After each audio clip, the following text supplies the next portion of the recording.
Welcome to the show. Now, most workplaces aren't struck.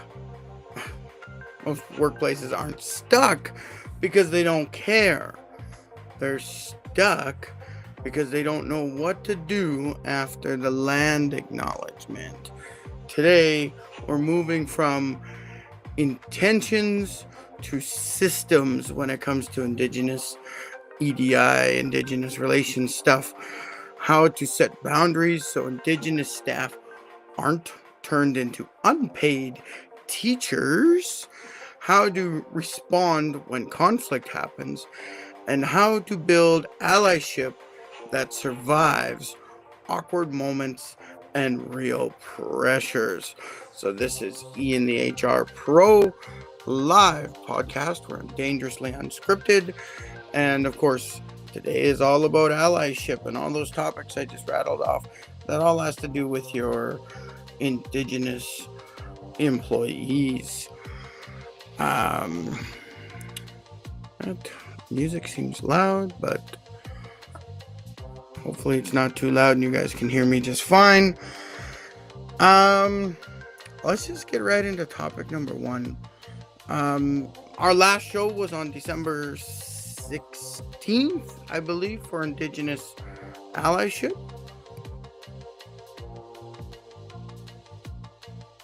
Excuse me. I always like to continue a couple topics from the previous show, so we have a bit of continuity. Today's topic number one, we're talking about the TRC number 92. That's the Truth and Reconciliation Commission of Canada. Call to action number 92, specifically for business in Canada. So we want to move from just a commitment to actual implementation. So on the last show, I talked about what to do to start. Today we're going to talk more about how to make it real without dying in your policy binder, right? So point number one, translate a commitment into owner-led accountability plus a metric plus a timeline. So when we're thinking about this sort of thing, right, what our owner or our leaders do in practice is how the rest of us in the organization are going to respond. And this applies to Indigenous allyship or Indigenous relations, Indigenous equity, diversity, and inclusion type stuff, right? So if last week we talked about hiring 5% Indigenous people, okay, well, that has to be a commitment made by the organization, possibly even created into one of our values. So we have our vision of the organization, our mission of the organization, and then we have our handful of individual values. Maybe we create a new value that specifically says we will hire 5%. We commit to a 5% Indigenous workforce or something like that, right? Like that's an actual value. Yes, this is still possibly just in the binder, right? So you got to figure out how do we track this monthly, right? We need to integrate this into applications, interviews, choosing hires. What's our retention rate for Indigenous people within our organization, right? These are things that we have to track. And I think the first big thing to start you off is send out a survey and say, we have this new commitment to make sure we have at least 5% Indigenous people working for our organization. We would like it if you could self-identify if you are Indigenous from Canada, right? And then have them just do 2-3 question survey, and it gets sent back. And that's your base. That's your starting point. Like, you're actually doing something. Sorry, there's something on my glasses. There's always something on my glasses. So, tracking it's important.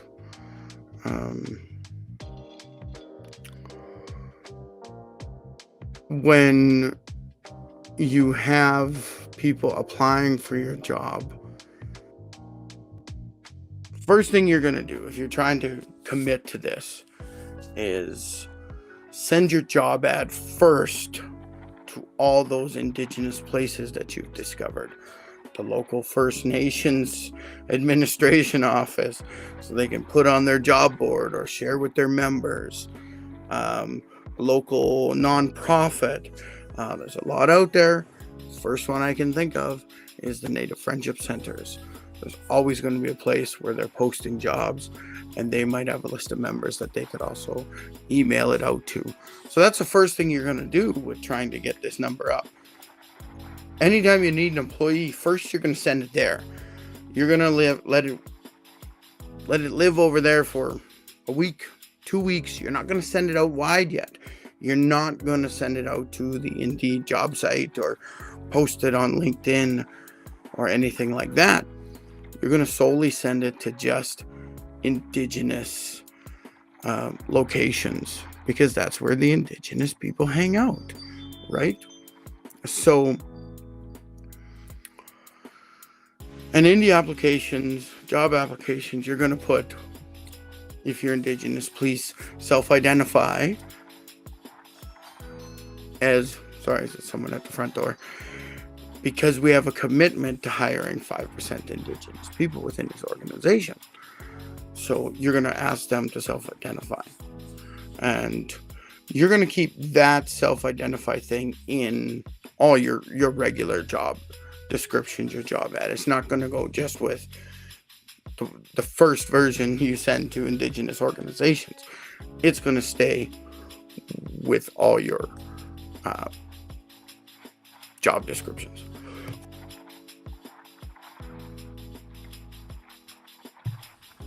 You're going to find a way to integrate this into interviews, aka you're going to give priority interviews to Indigenous people. Get those people done under the way first, so you don't miss an opportunity to get a good Indigenous candidate.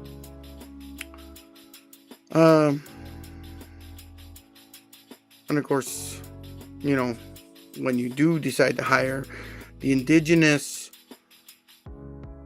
self-identification can be used as a tiebreaker. If you have two identical candidates, about the same experience, about the same education, but one's Indigenous, you're going to choose that person over the other.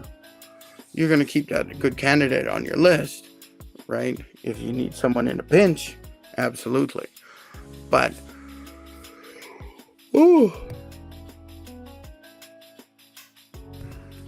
sorry, I'm kind of low energy today. And we kind of have a missing piece to retention. How do we keep Indigenous people within our organizations?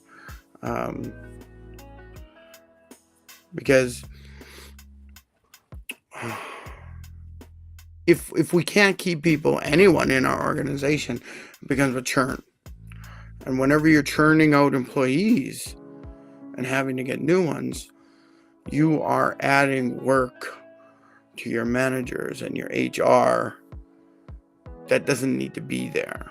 So instead of these departments and these people trying to help you advance the organization, they're constantly just, let's rehire for that job again, right? If they keep doing that, that is such a waste of time. You're wasting so much time, so much money. You're paying these people to do the same thing over and over and over again. So once you got an Indigenous person, you got to find a way to retain them. You got to think about all the cool things that could keep an Indigenous person there. I know with the federal government and even the provincial government, my wife talks about that. I was with the federal government. There was always some sort of Indigenous employees organization, and they would get together and do their thing and be part of advancing Indigenous allyship within the organization, right? So definitely doing something like that to help them get together, group together, create a community within your organization. That's key.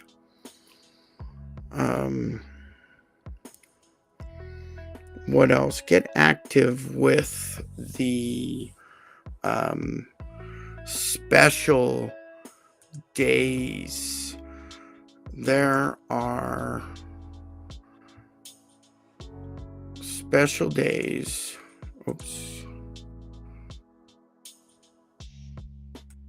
Within. Okay. I just gotta.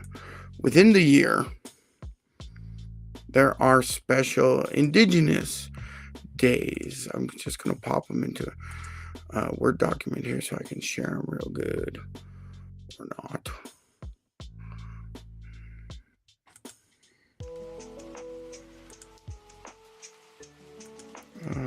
Just a bit of formatting. I'll get them out to you in a second. I just want to make it as good as I can. Okay, so I'm going to share my screen, and we're going to look at those special days that you should be honoring or paying attention to. I'll make myself bigger here. So these are the special days.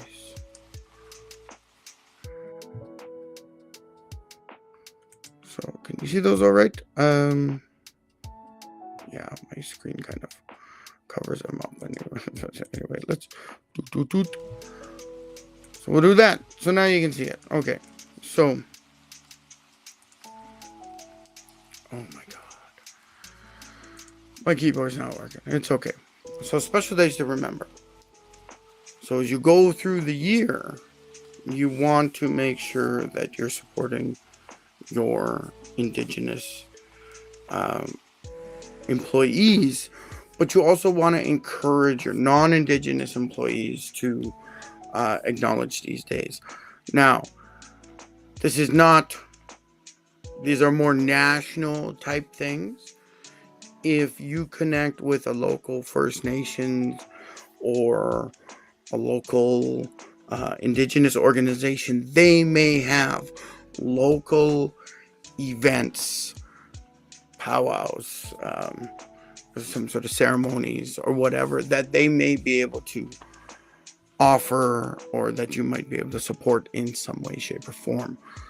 So of course we have January 4th, which was 2 days ago. That's National Ribbon Skirt Days, and that's a real Indigenous women type day. We have May 5th, sorry. This is the Red Dress Day. So this is National Day of Awareness / Action for Missing and Murdered Indigenous Women, Girls, and Two-Spirit People. Get your red dress out, or get your red dress pin out. My mother made this, and it's sold by my sister. So it says handmade by Millie there, and her and my. So I'll be putting that on soon onto my shirt that I wear, or my jacket that I wear out and about.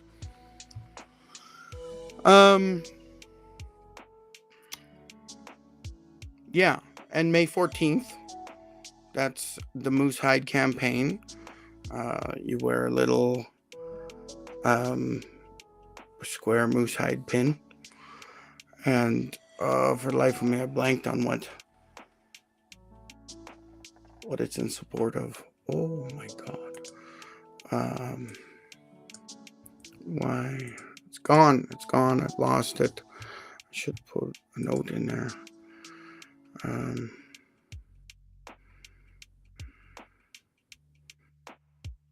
Why is this website going so slow?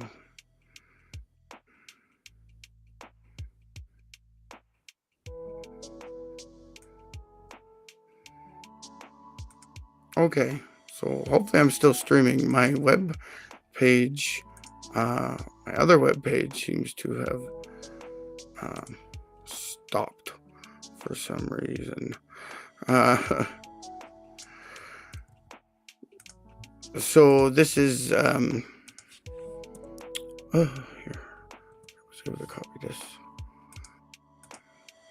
This is a movement to engage men and boys in ending violence towards women and children. So within Indigenous cultures, that we've picked up a few bad habits, but it's amplified with drugs and alcohol and things like that, and generations of issues, and it's trying to stop this violence that happens within Indigenous communities, kind of supporting the men and boys and helping teach them a new way, a better way to honor our women and our children. And that's May 14th. So we got 2 in May. Month of June, right? That's General Indigenous Awareness Month. And that thing is driving me nuts. And there could be all kinds of events happening in your community that you could connect with in that month of June. And that's great. And of course we have June 6th, Blue Jean Jacket Day. Again, why have I forgotten what Blue Jean Jacket Day is all about?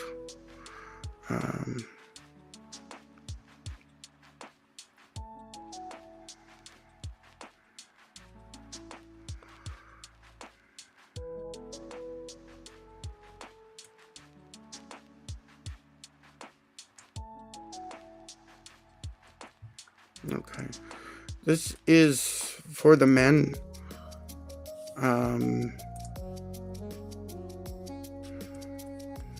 So to honor missing, murdered, and exploited Indigenous men, and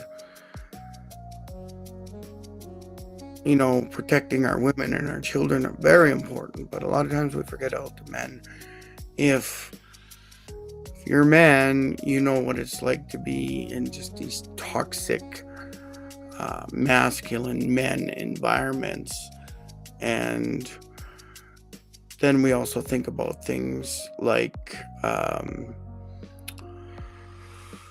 Winnipeg with the what did they call it? The Starlight Drive. It's where the cops were taking drunk Indigenous men and dumping them on the outskirts of the city. And many of them froze to death and died because this was winter. So we do have a lot of missing men and boys out there. And this is a day to remember them too. June 21st, National Indigenous Peoples Day. So again, this is on the summer solstice, which when you think about Indigenous cultures, we acknowledge the changing of the seasons, right? Solstice is the longest day of the year, as opposed to December 21st, with the shortest day of the year. So, yeah, that's an important day. September 30th, National Day for Truth and Reconciliation, aka the Orange Shirt Day. And we have a lot of people participating in this, and you always end up with your orange shirt. This was created by Worley for their employees. And it's kind of a big day, especially a big day for me, because me and my wife, we facilitate the Kairos blanket exercise, which, you know, is a big teaching tool for truth and reconciliation across Canada. And we get real busy around that day for doing the KBE, Kairos blanket exercise. And that's always great. Great way to get some learning into your people.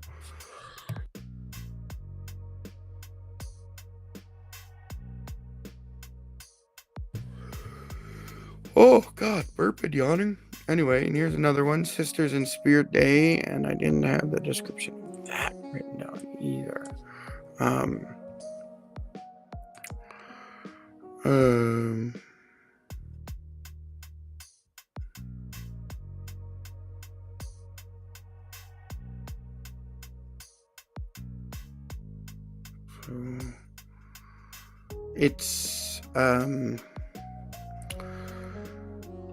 It's related to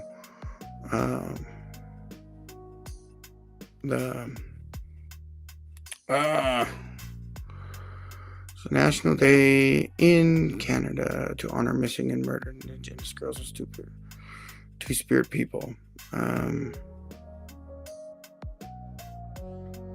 going to take that whole section and just put it in there.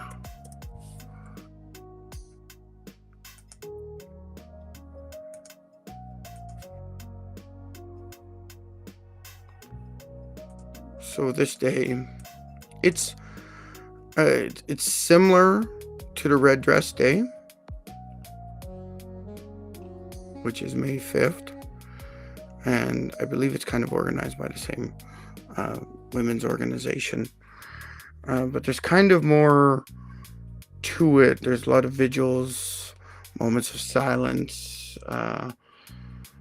advocacy for justice and healing, collective action, remembrance, things like that, right? So these are kind of the national days. What are we looking at here? 1, 2, 3, 5, 6, 7, 8. 8 events throughout the year that you should be mindful about, and certainly addressing these during your work year. Stop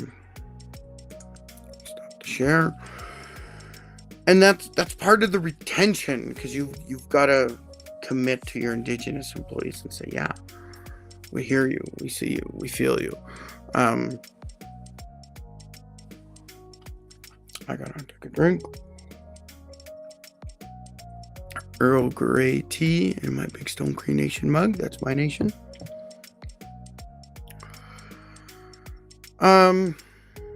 So if you have any racialized person in your organization, person of color, whatnot, you should check in with all of them. And certainly the same thing if you're checking in on Indigenous people. Just come up with a simple cadence, a simple process for you as the owner or the manager or supervisor to kind of just, do something. I remember you work here for us type stuff, right? Monthly check-in, quarter review, annual public update, even if it's just internally or whatever, you can say, I'm checking in with you. We're doing a quarterly review. The monthly check-in, that's for the Indigenous person. You just go in and check on it. Quarterly review is more of an internal for your team. It's like, we've got this many people working for us and we're aware of your needs, things like that. The annual public update, that's more for the whole organization or the board of directors or ownership or whoever you want to report to. And that's certainly something that you can put in and say, we've hired this many Indigenous people. We are now at this many Indigenous people within our organization. And these are the things we're doing to support our Indigenous employees, right? You can do that for all your racialized groups if you want.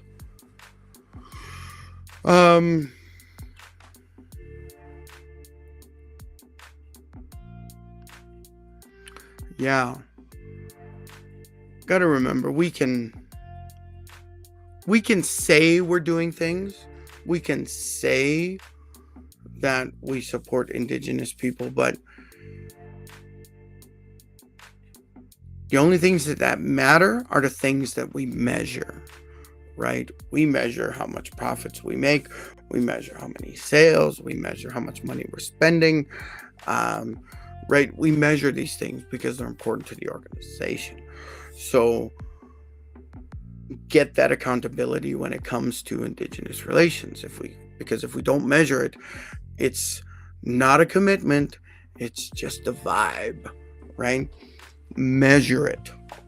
Keep measuring it. This quarter, we are now officially at 3.5% Indigenous employees, right? Next quarter, we're hoping to get to 4%, right? Like, it's the progress, the failing. We tried to get to 4, but in fact, we lost an Indigenous employee, so we are actually back down to 3%. That's fine. But you're measuring it. You're showing it to your employees and to the people that matter that you are continuing to work on it, so it matters.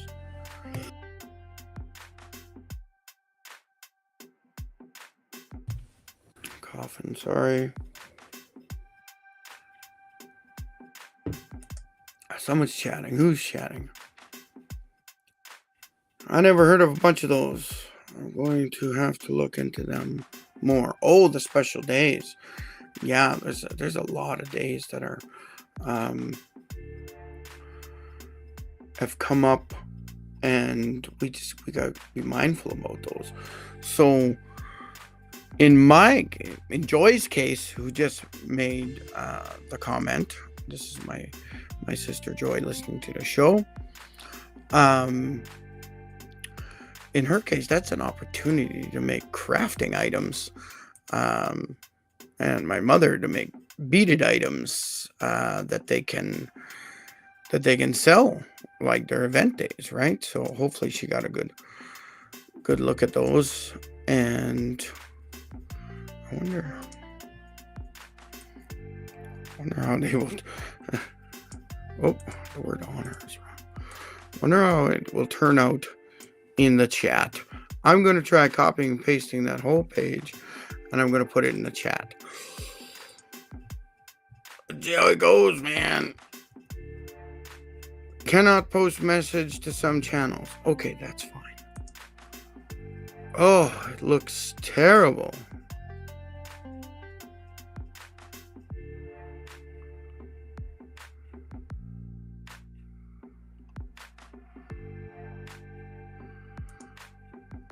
Looks terrible. Look at that. That's a terrible chat item.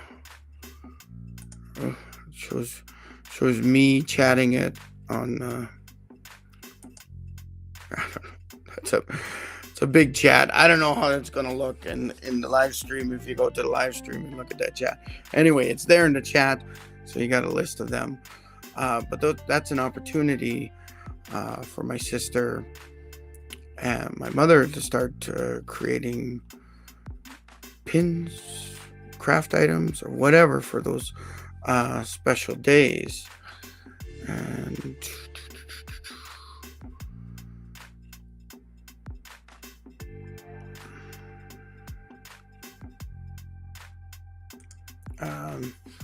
here's Native Crafts, Wabasca Native Crafts by Millie. That's my mother. She made this. Right. Made by Millie. That's my mother. You can go use this QR code to go to her Facebook group, join her group, message her to purchase some stuff. Please, please, please. And of course, this is my sister's crafting business. This is her Facebook group. Also use that QR code. Right, this is my sister, and she'll sell a bunch of my mom's stuff. She goes to trade shows and stuff like that. That's that 3D printed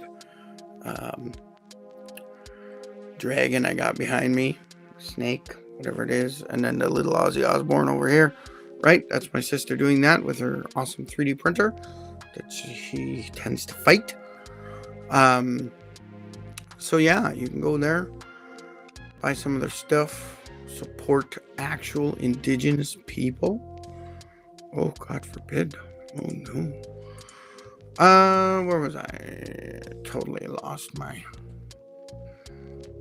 place in my show notes. We were talking, yeah, getting that cadence, getting that how to review stuff, measure it, because what becomes measured becomes important. Sometimes we measure the wrong things within our organization just because we want it to be important. Anyway, let's go on to topic 2 for today. This is kind of a continuation from our previous show also. Indigenous procurement. Move away from photo ops to how to buy well. Basically, we want to talk about, because last time we talked about just a one and done. Purchase an Indigenous thing, take a photo, whatever. Like you purchased a piece of artwork from an Indigenous person, a one-time purchase, and then you gave it to somebody as like a 10-year anniversary for an employee that's working with you, right? And it's just a photo op. You, the employee, maybe you brought the artist in, maybe you didn't, right? And you just did, we did some Indigenous art this one time, right? Well, we kind of want to move away from just that one and done. How to structure procurement so Indigenous vendors can actually succeed. We talked about a bunch of Indigenous companies. I accidentally called Ian Cardinal last week. Exciting.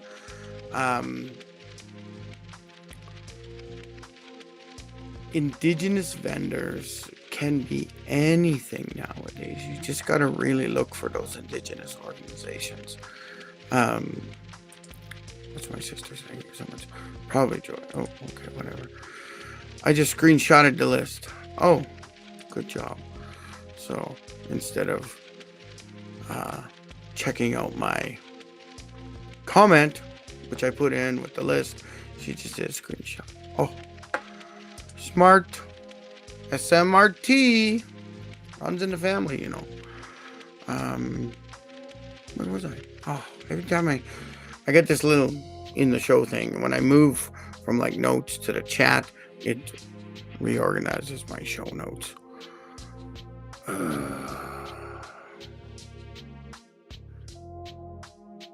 Right.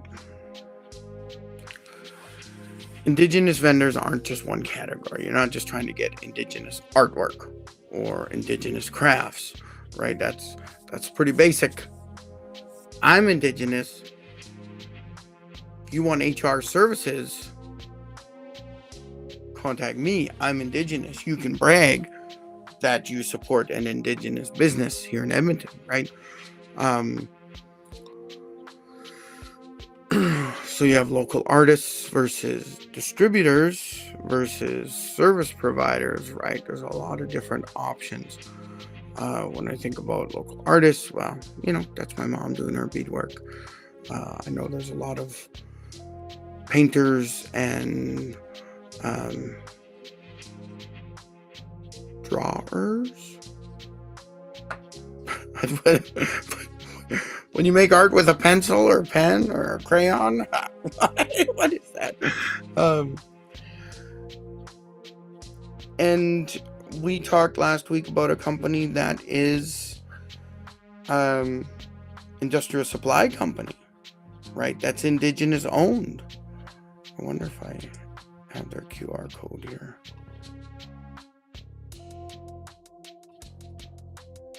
Yeah. eSupply Canada. They have the same products as like Uline, right? eSupply Canada. Use their QR code. Tell them Ian sent you. No, I'm just kidding. I'm not making no money off this. I did chat on LinkedIn with the owner a little bit, and he was like, "Hey, we're Indigenous, man. Why aren't you using us?"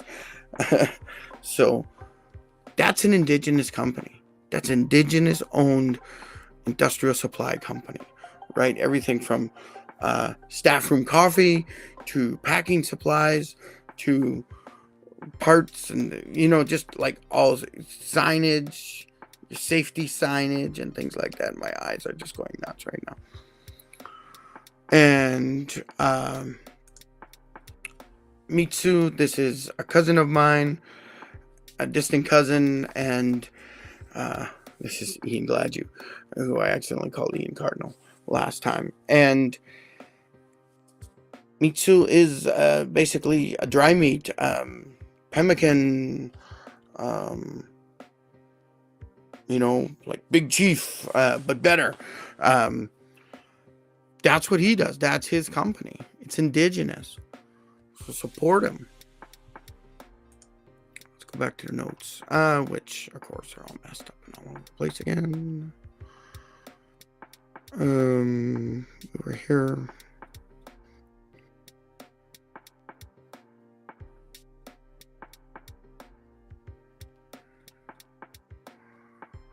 Right. Again, we have. How do I turn this off? Hide that. Okay. Okay. I'm sorry, I got a weird message. Anyway, you gotta make your procurement fair as much as possible. Clear scope, realistic timelines, prompt payment, not just exposure. Too often, we see this happening a lot with elders. If you bring in an elder to do a ceremony or to do a blessing or to do some sort of training or something, you've got to pay them, right? You can't just get free cultural services. You got to pay these people just like they're regular trainers. I know organizations, they pay the proper rate of $3,000 to $6,000 a day for a trainer to come into their organization. Why wouldn't you be paying similar amounts to an Indigenous person that comes in and trains your people? Same thing. Same stuff. So you got to treat them with respect. Be fair about that.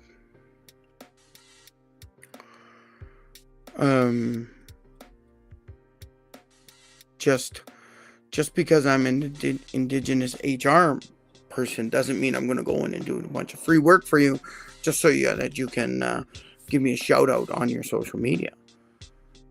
No, you pay me, and then if I give you good service, you give me a shout out, right? Like that's the way you do it with any other business. So why wouldn't you do that for an Indigenous business? It's the same thing. Right? You can't rush. I was part of an organization where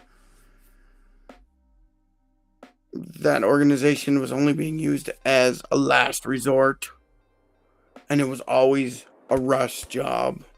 They couldn't find the regular vendor to do the work, and then this Indigenous organization were given like a super short notice, like we need we need 20 guys on the job site by middle of next week, right? I'm like,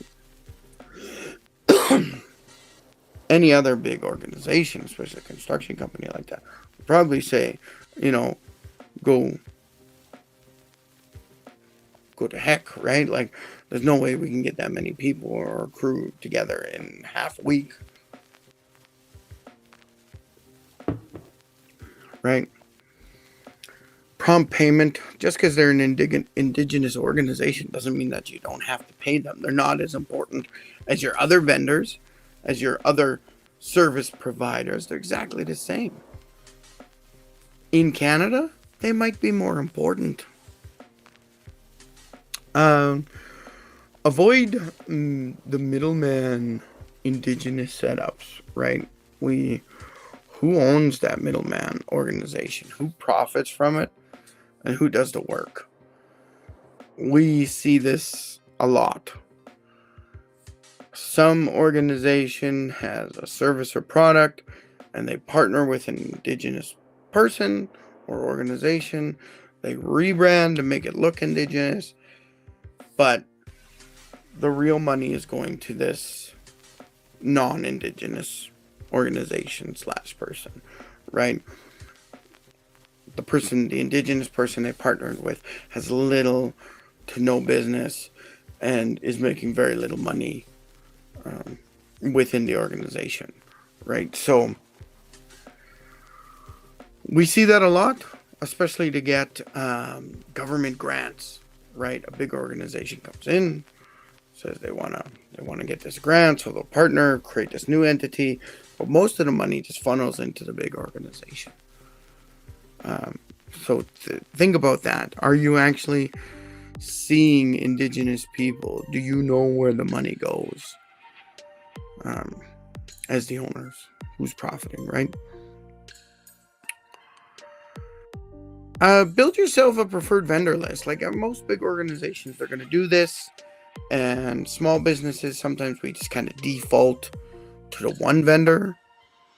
And we kind of just accept it.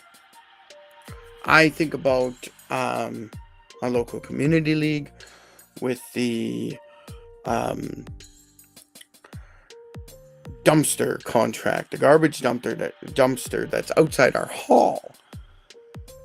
We usually set up a year or two contract with a company, and as soon as they say something like, oh, we got to increase your price, we immediately go out and we get a couple extra quotes and we try to get a comparison. Yeah, we're going to switch over if you're not giving us a good service or not giving us a good price for the service. And as a small business or medium-sized business, you have to do the same thing. You got to do that little bit of work to make sure you're getting the best deal. But if you're creating a vendor list for indigenous people, you're kind of doing the same thing, but maybe you're using multiple vendors for one thing. You want to give red dress pins to all your staff. Well, maybe one local beater isn't going to be able to get 50 pins made before May 5th. Red dress day. Yeah, maybe they're not going to get 50 done before May 5th. So maybe you're going to use a couple vendors. You're going to get slightly different designs for your red dress pins. And that's great. A little bit of variety. Imagine being able to support a couple indigenous people, right? Add them to your vendor list.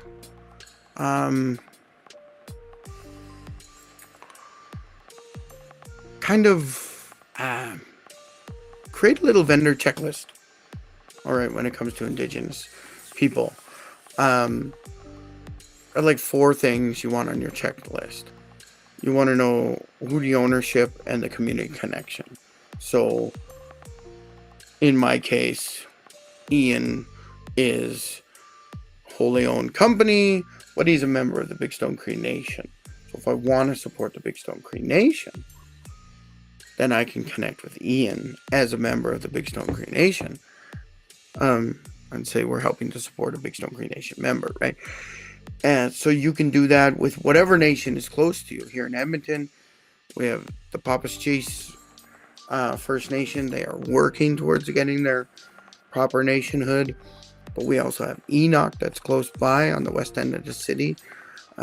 Just look at those, is it a member of that organization? What community did they identify with?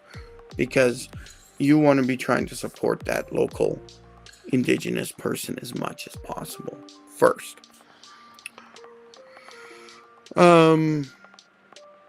Number 2, fair pricing. I mean, you want decent pricing. You don't want it to be a race to the bottom. Like, that's what we were doing with the dumpster company for our community league. That's because we only basically get grant money to operate the league, so we got to be very frugal. But it's a race to the bottom in those situations. Whoever's got the cheapest price, and it might be the cheapest service too, right? Like when you think about it. So, and that's something we always think about with Indigenous products or services. The time it takes my mother to make one of these pins, what's that value? I've told her, calculate how long it takes you to make that pin and pay yourself at least 15 to 20 bucks an hour, right? Whatever it took you, make sure you're getting a fair price. That's your base as an Indigenous artist. How long did it take you? What's fair pay for your time? Add in your cost of your materials. And then you decide yourself what the value is going to be. And if you're a small business owner and you're trying to get these pins, and one Indigenous artist can do it for 50 bucks a piece, or another one can do it for 55, you'll kind of know. You don't have to choose. You can go half and half, split the difference, right? Let's do 25 from this person, 25 from that person, right? Payment terms that don't punish small vendors. So, me, with my business and as an Indigenous person, if you want to book,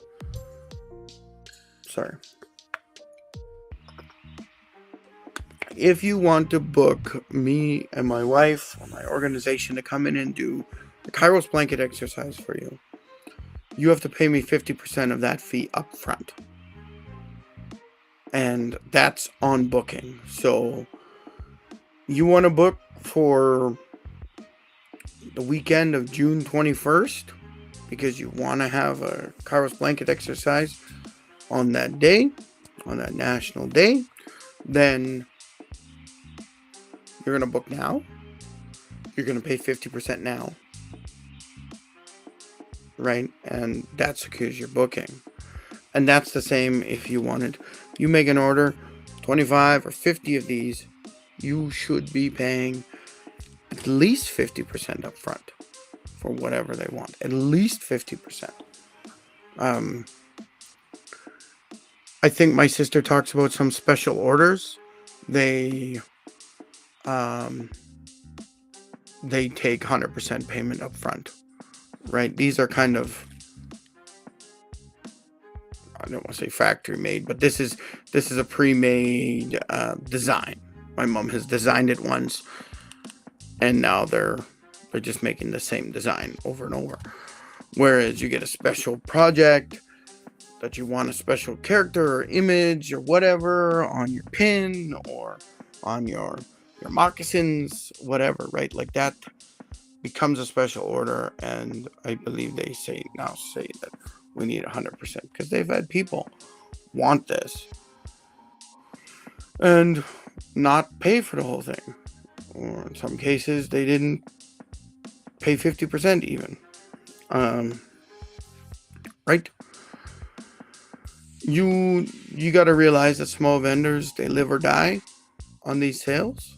So by you demanding the whole product or the whole service to be completed and in your hands, and then you paying the full price 30 days after, that's no way to do business. Any Indigenous business, if you've got terms like that, that's a red flag. I wouldn't do business with that organization. I don't care what organization it is. Your government or some big organization, you can afford to pay. I know that's the way these organizations that book the Kairos blanket exercise with me, I know they can pay half up front. And then I have them pay the remainder on or about the date of the event. So if it's the week before, the week after, whatever, the day of, want to give me cash on the day of, I don't care how they're going to pay it, right? But they're going to pay. Number 4 here, make it a repeatable relationship, not seasonal or token ship. Like, oh, we just buy this one thing once a year, or we did it just for this one event that we were participating in, something like that. Make it a year-long order. Like, every year, our organization, from now on, for the next 5 years, we're going to order 10 of these pins. Right? And we've got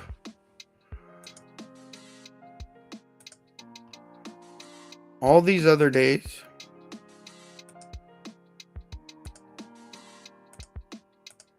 Right? We've got all these other days. So I'm going to set up a contract with an Indigenous organization that gives me, every year, we're going to pre-order ribbon skirt pins. We're going to get 10 of them. Every year, we're going to get 10 red dress day pins. Every year, we're going to get you to make some moose hide campaign pins for us. You know, every year during the month of June, we're going to bring you in to do lunch and learn crafting. We're going to bring you into our lunchroom or one of the boardrooms, and you're going to teach our staff how to make the red dress pins or whatever, right? So you're going to come in every Wednesday during the month of June, and you're going to come in for about an hour over lunchtime. I mean, that's awesome. Blue jean jacket day, same thing. You can get some blue jean jacket pins made. Pre-order 10 every year. June 21st, National Indigenous Peoples Day, summer solstice. What kind of pin could you do for that? The artist might have something great. And you'll get 10 of those. Maybe you say dealer's choice. June 21st, every year you create a new design and we're going to get 10 of them from you. Right? September 30th, National Day for Truth and Reconciliation. Of course, that's not the red dress. That's the orange shirt. Do I have the orange shirt? No, I think that's in my bedroom. But during that month, we wear the orange shirt pin. Saves me having to actually get an orange shirt.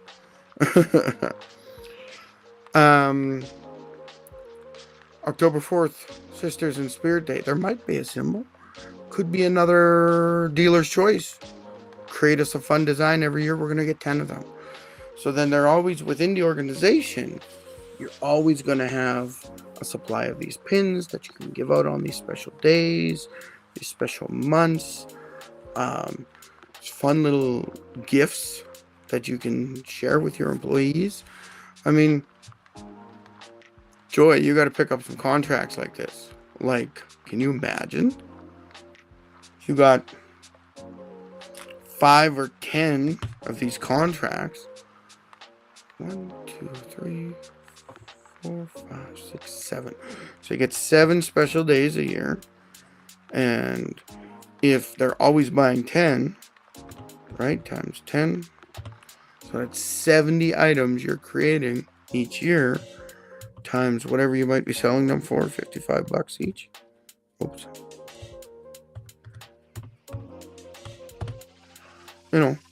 That's almost $4,000 a year from one contract.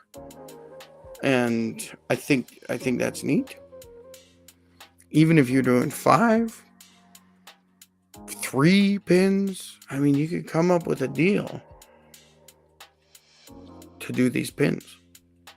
I mean, that'd be neat. That'd be so neat. But as a small business owner trying to do good for Indigenous people, repeatable relationship stuff, not just the one time, the one and done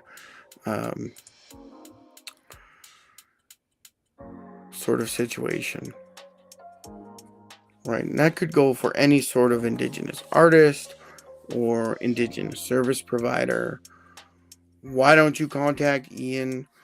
Do 2 Kairos blanket exercises a year, one in June sometime, and then one in September sometime, and then monthly I could do an online Indigenous allyship workshop for your team members, a lunch and learn, something simple, and that's your program, right? That's your Indigenous training program for you to honor call to action number 92 for businesses, right? So let's move on to a new topic. Topic number 3. Topic number 3 is don't make me your Indigenous Google. Boundaries and emotional labor at work for your Indigenous people. This is a huge allyship gap. And, I haven't really covered it. But what the issue is, Indigenous staff get asked to explain everything. History, terms, is this racist type questions, right? You've hired an Indigenous person to do a job. They are your accountant. They are your HR consultant. They are your sales person, whatever. They weren't hired to be your Indigenous advisor. They were hired to do a specific job within your organization. Now, if you specifically say, I'm also hiring as a part-time role off the corner of your desk is to be an Indigenous expert within the organization, you should pay them more. Pay them more per hour. If the standard accountant in your organization is making $40 an hour, this person should be making an additional $2, $5 an hour all the time, not just on special days or anything like that. They should get paid more on the regular to be that Indigenous advisor. Now, a lot of big organizations, they are hiring an Indigenous relations liaison, and a lot of organizations miss the mark. That's a gimme position to hire an Indigenous person. That's the easiest position. Who should we hire? Indigenous person, right? Worley, right? Or Orange Shirt Day. Their Indigenous liaison is an Indigenous woman. Yes, they're doing something right. Shell Canada is not. Their Indigenous liaison person is a white male. I got no complaints about the work he's doing. He was very gracious and very good with us. And he's probably doing an amazing job. But if that person ever leaves that role, that's a gimme. Get an Indigenous person in there. That's a gimme. That's an easy way to hire an Indigenous person. You're putting them in that role, right? But too often, we get in these situations. I can't remember what it's called, the term exactly, but you put the onus of solving some sort of issue with a person who's at the bad end of that issue. So you decide you want to solve racism in your organization, and you give that task to a black person, or worse yet, a black woman.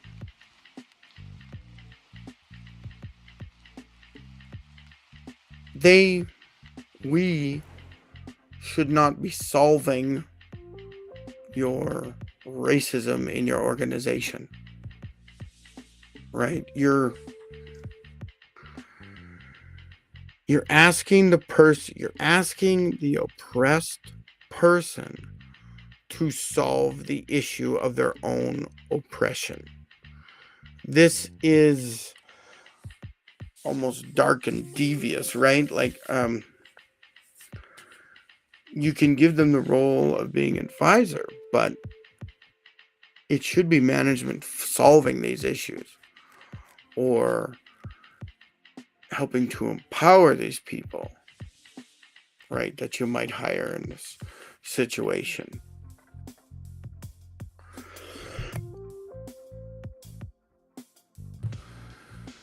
So, but you got to pay them extra. If you want to hire someone on or give someone an additional task, you pay them more. I know some organizations, I believe the federal government might do this. They pay an extra $2 an hour if you can speak French. So you speak English and French. I mean, that sort of thing. If you're Indigenous and your role is to support the Indigenous program within your organizations, you should get paid more. Straight out. Flat. You just get paid more.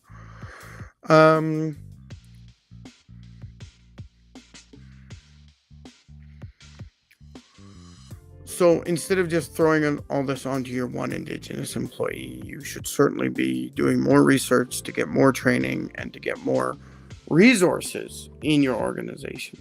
Now, an Indigenous person in most cases is going to be willing to help you and support you in some way, but they also have their own job. You hired them for a specific job, right? You always got to give them the out, right? No pressure. If you don't want to support this, that's fine. We will find support services outside, another person, right? Whatever.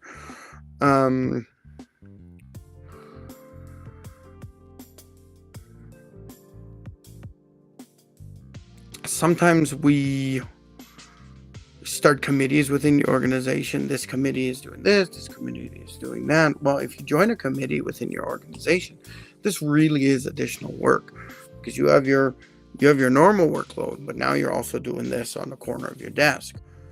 You should be getting paid for that. If you join a committee to better the organization, better the business, then you should get paid a little bit more. 50 cents an hour, $1 an hour, $5 an hour, whatever your value is you think on this committee work. They are taking time out of their normal work schedule to support the organization. They should get paid more.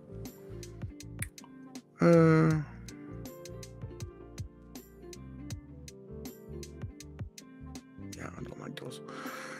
Anyway, so that was Don't make me your Indigenous Google, right? You can't take the racialized person in your organization and expect them to solve all your problems.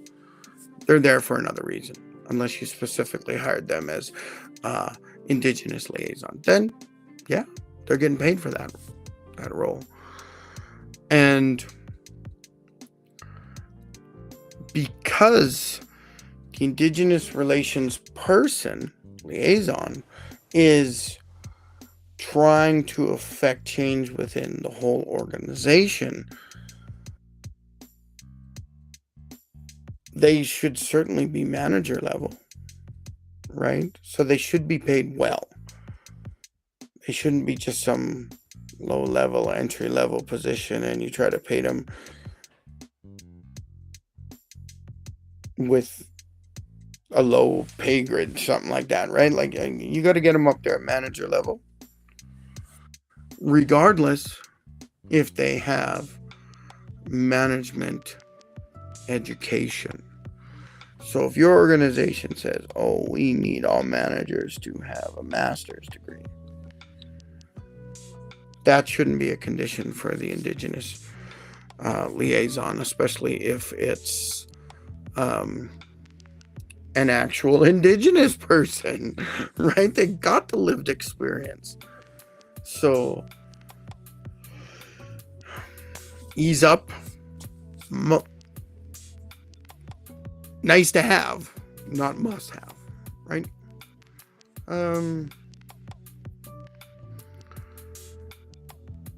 Now, I touched on the just joking issue, but I didn't give proper framework. So this is topic number 4, what to do when racism/bias happens in real time, right? I'm going to give you kind of a simple script that you can use. And this is because a lot of times we get shocked. We're in the moment. And it's not till after the fact that we realize, oh, dang, that was a terrible racist moment. Why didn't we do anything? Got a tea.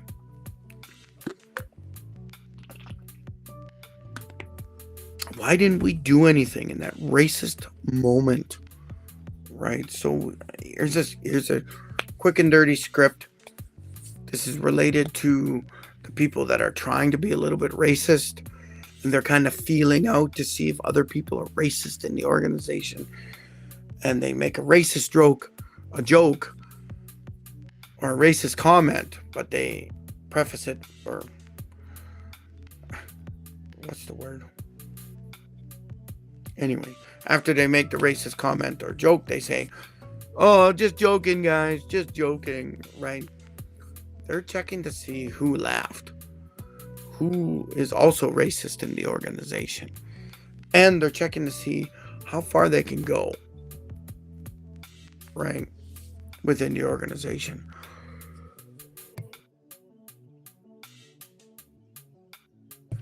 Big yawn, sorry. So here's kind of a 4-step script. It's a little bit easy to remember, but it's a little bit confusing too. I mean, that's with everything, excuse me. So number 1, just after someone finished making a negative comment, racist comment, you pause. You say, hold up. I want to stop you right there. Right? You pause it. The whole tone, the conversation changes. And number 2, you want to gently name it, right? Hold up. That lands as a stereotype. That joke targets a certain group, right? You want to call it out. You want to name it for what's happening right there. Hold up. I want to stop you right there. That lands as a stereotype affecting a certain group, however you want to say it. You pause, you gently name it. 3 is the redirect. Let's not do that here. Or try it again without the joke. Right? Redirect. Let's not do that here. This is work. Let's try to move forward without making a joke about this issue. Let's redirect. That was number 3. Number 4, support afterwards, after the situation. You check in with the targeted person privately. Hey, Ian, I just wanted to check in with you. I know Dave made that comment at lunchtime, and I wanted to see how you were doing. Right?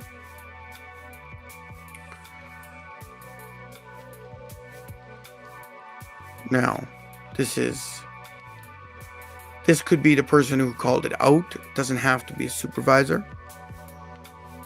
Could be just a coworker or whatever.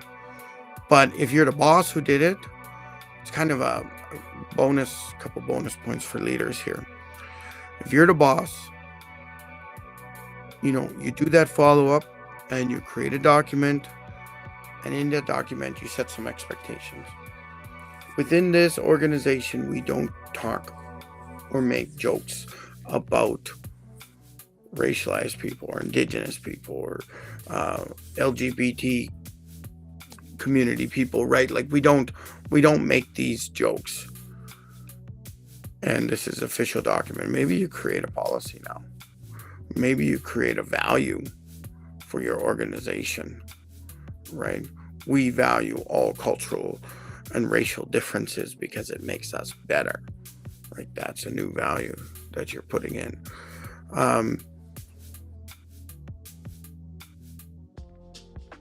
And if you're a peer, you're not going to debate. Don't debate. Set a boundary. I'm sorry, that was a bad comment. That was a bad joke. Please don't do it again. Thank you very much. End of conversation. We're not debating. We don't debate with racists. We don't give them the power. We don't give them the platform. We end it. We shut it down. We walk away. Right? You can't give that power to a negative person. You've got to keep it for yourself so that it'll grow and show everyone else in the organization that it is something valuable.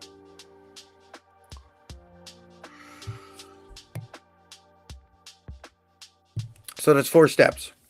Pause, name it, redirect it, and give some support afterwards. 4 things. And that's not just for Indigenous. You could use that for any situation. Any negative, racist, biased situation, right? It is hard to be that person that calls out other people. I think about men in the locker room, right? There is a lot of negative jokes towards women, towards people of color. Like, these things happen.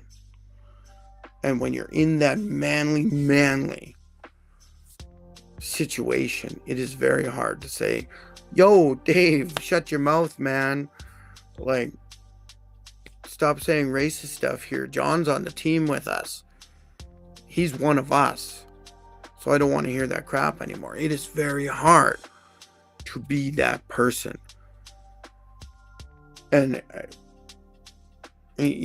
I'm talking to you, white men, in this situation, because in Canadian society, white, possibly middle-aged men have all the power and the privilege because the system was designed for you.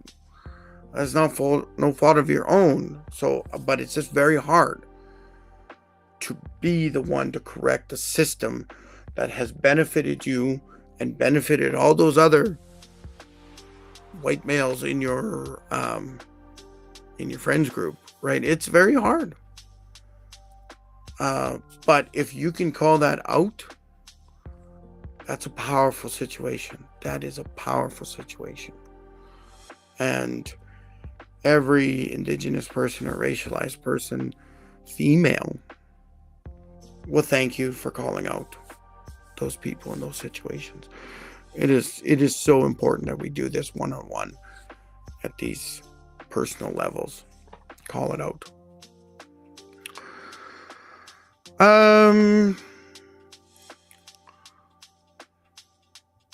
I want to give everyone a bit of a challenge this week. We're about to end the show.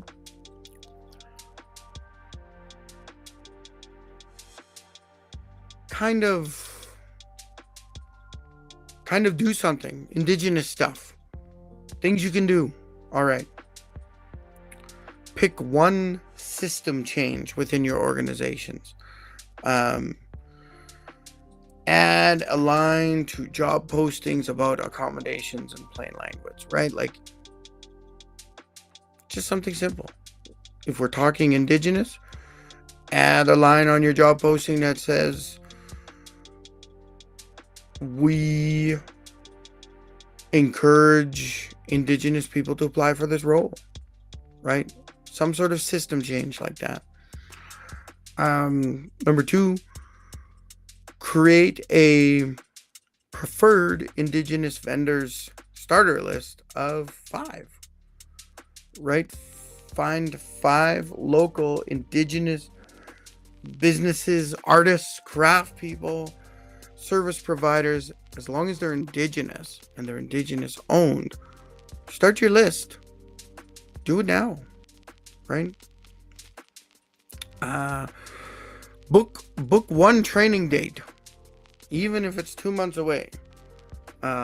You want that Indigenous person teaching your people about Indigenous people, right? I think about the Kairos blanket exercise. Contact me in my link, and let's talk about booking a KBE for you this year. I mean, I might even give you a good deal if you can book 2 this year. If we're booking 1 in June and then 1 in September-ish, I might be able to give you a good deal. But just book 1 training date. It might be some lunch and learn workshop. I can do an hour-long history lesson that will help your non-Indigenous people understand Indigenous history a little bit better here in Canada. I could turn that into 3 or 4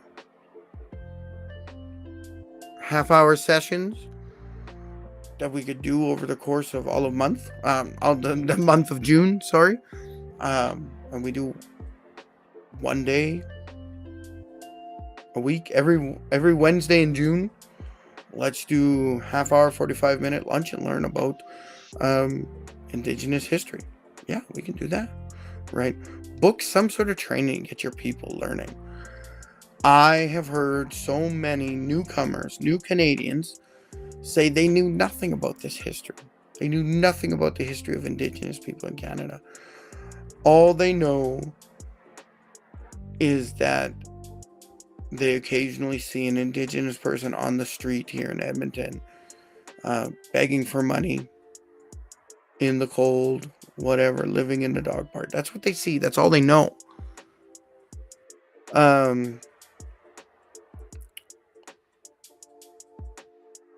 Try to use the 4-step script that I gave you. Pause, name, redirect, support after. Try to use that 4-step script once within the next week or something like that. As you're calling out racism, bias, discrimination, whatever it might be, right? Call it out. Use that 4-step. Pause, name, redirect, support. And yeah, these are simple things you can get going. You can start doing, right? Make a simple system change. create a preferred Indigenous vendors list, book at least one training date for your employees, pick and use that conversation skill. Yeah, don't pick it, use it somewhere. You might change it up a little bit, whatever you want, but that's the way it is.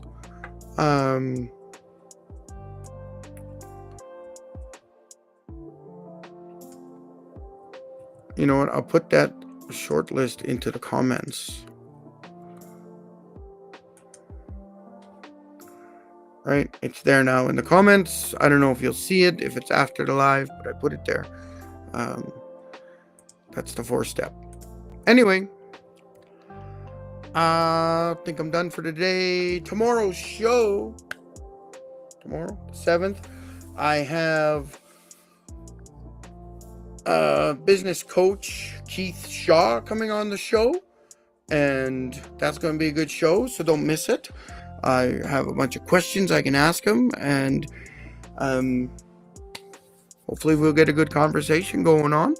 So I'll talk to you all later. Love you all.